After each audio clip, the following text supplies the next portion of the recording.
ಯಶಸ್ವಿಯಾಗಿ ನಡೆದ ವಿಶೇಷ ಚೇತನರ ಸಮನ್ವಯ ಗ್ರಾಮ ಸಭೆ ಬೆಂಗಳೂರು ಉತ್ತರ ತಾಲೂಕು ದಾಸನಪುರ ಹೋಬಳಿ ಹೊಸಕೂರು ಗ್ರಾಮ ಪಂಚಾಯಿತಿಯಲ್ಲಿ ವಿಶೇಷ ಚೇತನರ ಸಮನ್ವಯ ಗ್ರಾಮ ಸಭೆಯು ಗ್ರಾಮ ಪಂಚಾಯಿತಿ ಅಧ್ಯಕ್ಷರಾದ ಡಾಕ್ಟರ್ ಬಿ ರಮೇಶ್ ಅವರ ನೇತೃತ್ವದಲ್ಲಿ ಯಶಸ್ವಿಯಾಗಿ ನೆರವೇರಿತು. ಈ ಸಮನ್ವಯ ಗ್ರಾಮ ಸಭೆಯಲ್ಲಿ ವಿಶೇಷ ಚೇತನರ ಇಲಾಖೆಯ ಬಗ್ಗೆ ಅರಿವು ಮೂಡಿಸುವುದು, ಯುಡಿಐಡಿ ಕಾರ್ಡ್ ವಿತರಣೆ, ಗ್ರಾಮ ಪಂಚಾಯಿತಿ ವ್ಯಾಪ್ತಿಗೆ 131 ವಿಶೇಷ ಚೇತನರಿಗೆ ಚಕ ವಿತರಣೆ ಮತ್ತು ಅವರಿಗೆ ಸಿಗಬೇಕಾದ ಸವಲತ್ತುಗಳ ಮತ್ತು ಕುಂದುಕೊರತೆಗಳ ಬಗ್ಗೆ ಚರ್ಚೆ ಮಾಡಲಾಯಿತು. ನಂತರ ಸ್ತ್ರೀ ಶಕ್ತಿ ಗುಂಪುಗಳಿಗೆ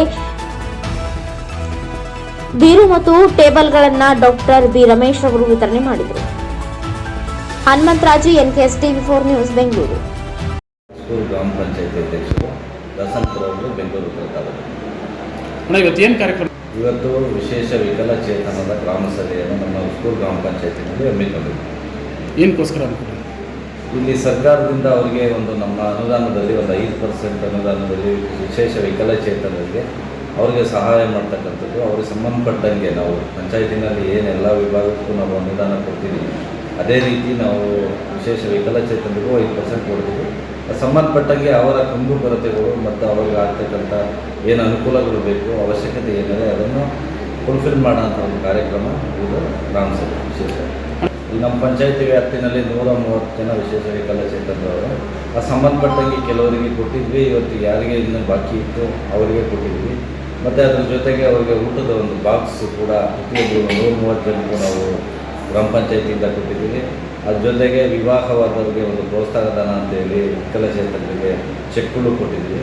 ಮತ್ತು ವಿದ್ಯಾರ್ಥಿ ವೇತನ ವಿಕಲಚೇತನರಿಗೆ ಮಾತ್ರ ಅವರಿಗೆ ವಿಶೇಷವಾಗಿ ಓದ್ತಕ್ಕಂಥವರಿಗೆ ಮತ್ತು ಉನ್ನತ ವ್ಯಾಸಂಗ ಮಾಡ್ತಕ್ಕಂಥವ್ರಿಗೆ ನಾವು ಚೆಕ್ಗಳು ಕೂಡ 5,000 10,000 ಚೆಕ್ಗಳನ್ನು ಕೂಡ ಕೊಟ್ಟಿದ್ದೀವಿ. ಈಗ ನಾವು ಸಮಾಜದಲ್ಲಿ ನಾವೆಲ್ಲ ಇದ್ದವರೇ ತುಂಬ ಕಷ್ಟಪಡ್ತಾ ಇದ್ದೀವಿ. ವಿಶೇಷ ವಿಕಲಚೇತನರಿಗೆ ಪಾಪ ಅವರಿಗೆ ನಮ್ಮ ಕೈಲಾದಂಥ ಸಹಾಯ ಮಾಡೋದು. ಮತ್ತು ಇದು ಒಂದು ಸರ್ಕಾರದ ಕಾರ್ಯಕ್ರಮ. ಏನು 5% ಸರ್ಕಾರದ ವ್ಯಾಪ್ತಿನಲ್ಲಿ ಬರ್ತಕ್ಕಂಥ ಟ್ಯಾಕ್ಸಲ್ಲಿ 5% ಕ್ರೋಢೀಕರಿಸಿ ಅವರಿಗೆ ಹೆಲ್ಪ್ ಮಾಡಬೇಕು ಅನ್ನೋದು ಸರ್ಕಾರದ ಒಂದು ಕಾರ್ಯಕ್ರಮ. ಅದರ ಜೊತೆಗೆ ನಾವು ಸ್ವಂತ ಆದಷ್ಟು ಕೈಲಾದ ಕೆಲಸ ಕಾರ್ಯಗಳನ್ನು ಅವ್ರಿಗೆ ಮಾಡಿಕೊಟ್ಟು ಸರ್ಕಾರದ ಎಲ್ಲ ಸವಲತ್ತು ಅವ್ರಿಗೆ ಸಿಗಲಿ ಅನ್ನೋ ಉದ್ದೇಶದಿಂದ ನಾವು ಮಾಡ್ತಾಯಿದ್ದೀವಿ. ನಾವು 2020ರಲ್ಲಿ ಚುನಾಯಿತರಾಗಿ ಬಂದಿದ್ದೀವಿ. 20ನೇ ಇಸ್ವಿಯಿಂದನೂ ಕಂಟಿನ್ಯೂಯಸ್ ಆಗಿ 4 ವರ್ಷನೂ ಒಂದು ವರ್ಷಕ್ಕಿಂತ ಹೆಚ್ಚಾಗಿ ಅವರಿಗೆ ಅನುಕೂಲಗಳನ್ನು ಮಾಡಿಕೊಡ್ತಾ ಬಂದಿದ್ದೀವಿ.